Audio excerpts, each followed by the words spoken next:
को फांसी होना चाहिए, फांसी होना चाहिए मेरे बेटे को आगे। हरियाणवी मॉडल कत्लकांड में बड़ा खुलासा हो गया है। बता दें कि शीतल उर्फ सिमी चौधरी की हत्या उसी के बॉयफ्रेंड सुनील ने की है, जिसमें उसने सबसे पहले उसका गला काटा तो फिर उसको मौत के घाट उतार दिया। सिमी की छाती और कलाई पर भी चाकू के गहरे घाव मिले हैं। सूत्रों की माने तो मॉडल की हत्या करने के इल्जाम सुनील ने खुद ब खुद कबूल कर लिए हैं, जिसमें उसने शीतल को 8 बार चाकू से वार किया और शव को नहर में फेंक दिया। सोनीपत में हुए पोस्टमार्टम के बाद आई रिपोर्ट में उसका खुलासा हुआ है। पोस्टमार्टम करने वाले बोर्ड से जुड़े डॉक्टरों ने इस दौरान कहा कि हत्या गला काट कर की गई है, जिसमें सिमी की छाती और कलाई पर भी चाकू के गहरे घाव मिले हैं। बता दें कि हरियाणा के सोनीपत से ये दर्दनाक घटना सामने आई है, जिसमें मॉडल शीतल उर्फ सिमी चौधरी का गला काटकर उसी के बॉयफ्रेंड की तरफ से हत्या कर दी गई है। 14 जून को शूटिंग के लिए वह घर से निकली थी, जिसका शव सोमवार को एक नहर से मिला। शव की पहचान उसके शरीर पर बने टैटू से हुई है। हत्या के बाद पुलिस ने जांच शुरू की है और पता चला कि शीतल ने अपनी बहन को वीडियो कॉल करके बताया कि उसके बॉयफ्रेंड सुनील ने उसके साथ मारपीट की और वह उसे साथ चलने के लिए दबाव बना रहा है। इसके कुछ ही घंटों के बाद शीतल का शव मिला, जिससे हत्या का शक उसके बॉयफ्रेंड सुनील पर किया जा रहा था। पर यह तब हकीकत बना जब सुनील की तरफ से इन सभी इल्ज़ामों को कबूल कर दिया गया है। इसी बीच अब शीतल की मां की तरफ से सुनील को फांसी की सज़ा देने की मांग की जा रही है। परिवार बेटी की हत्या के बाद शोक में है। बता दें कि शीतल उर्फ सिमी को आखिरी बार सुनील के साथ ही देखा गया था, जिसकी सीसीटीवी फुटेज भी सामने आई है, जिसमें साफ तौर पर दिखाई दे रहा है कि कत्ल से कुछ समय पहले ही शीतल सुनील के साथ ही था। वहीं पुलिस की जांच में यह भी खुलासा हुआ कि सिमी की हत्या के बाद करीब 1 घंटे तक बॉयफ्रेंड उसकी लाश को ठिकाने लगाने के लिए कार में लेकर घूमता रहा।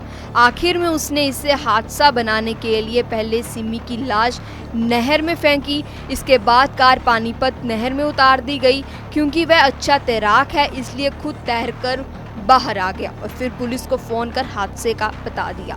पुलिस ने कल आरोपी सुनील को अस्पताल से गिरफ्तार कर लिया गया था, जिसके बाद आज यानी मंगलवार को उसे कोर्ट में पेश करके पुलिस रिमांड पर लेगी। 15 जून को हमारे थाना मतलौडा में एक महिला ने एक लड़की के गुम होने की FIR करवाई थी। उसने बताया कि उसकी बहन गांव अहर में गई थी 14 तारीख को, लेकिन वो रात तक वापस नहीं आई, तो उन्होंने FIR ये दर्ज करवाई थी। हमने पुलिस ने उसकी तलाश शुरू की। फिर अगले दिन 16 तारीख को एक खरखोदा से सूचना आती है कि वहाँ की नहर में एक डेड बॉडी मिली है महिला की।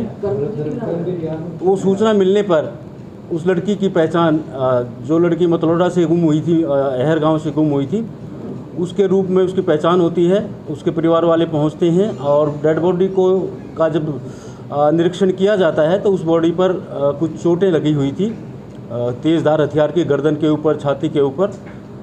तो ये शक होता है कि इसकी हत्या की गई है।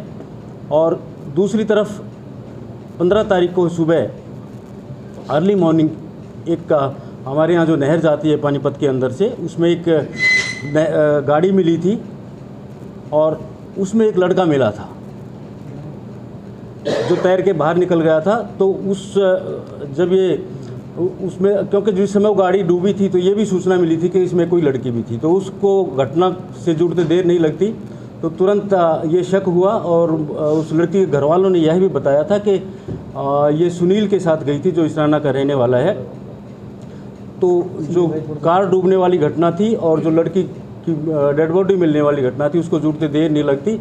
तो घर वालों ने बताया कि हो सकता है उसने उसकी हत्या की हो। तो तुरंत ही, क्योंकि ये लड़का जो यहाँ नहर में मिला था वो पार्क हॉस्पिटल में एडमिट था, जिसका पुलिस को पता था, तो तुरंत ही जब ये शक हुआ कि ये हत्या का मामला हो सकता है, तो उस लड़के को हमारी CIE 1 की टीम ने पार्क हॉस्पिटल से गिरफ्तार किया। और जब पूछताछ की गई तो सारा खुलासा हुआ कि ये 14 तारीख को ये लड़की जो मरने वाली है, शीतल नाम की, इस लड़के के साथ अहर गांव में गई थी, वहाँ पर इसने कोई गाना शूट करना था। ये हरिवानी एल्बम तैयार करती है, तो अहर गांव में कोई गाना शूट करना था, वहाँ के लिए इस सुनील के साथ ये गई थी और रात तक इन्होंने वहाँ पर शूटिंग की। जब करीब 10 बजे ये वहाँ से इसको लेके चलता है तो रास्ते में किसी बात को लेके इनकी कहासुनी हो जाती है और वो कहासुनी बढ़ जाती है। तो गाड़ी में एक चाकू पड़ा हुआ था, इसने सुनील ने चाकू से उस लड़की की हत्या कर दी, गर्दन पर वार की, छाती पर वार किए, उसकी हत्या कर दी।